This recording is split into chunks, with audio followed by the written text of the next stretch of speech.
মেজাজ খিটখিটে হওয়ার কারণ কি কি হতে পারে এই বিষয়ে আপনাদেরকে আজকে আমি জানাবো।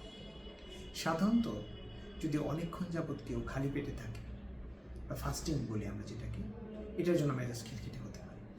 অথবা উচ্চ শব্দে অনেকক্ষণ যাবৎ বা অনেক দিন যাবৎ যদি কেউ কাজ করে, তারও মেজাজ খিটখিটে হতে পারে।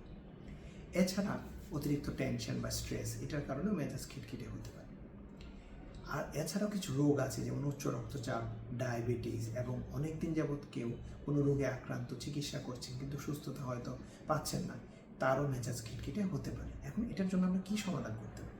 সমাধান হচ্ছে, যদি উচ্চ শব্দে কাজ করেন সেটা কাজটা ছেড়ে দিতে হবে, অথবা যেভাবে উচ্চ শব্দে কাজ না করা লাগে সেভাবে থাকতে হবে।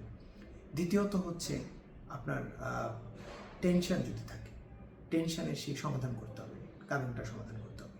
আর ডায়াবেটিস বা উচ্চ রক্তচাপ থাকলে সেটার রোগটা নিয়ন্ত্রণে রাখতে হবে।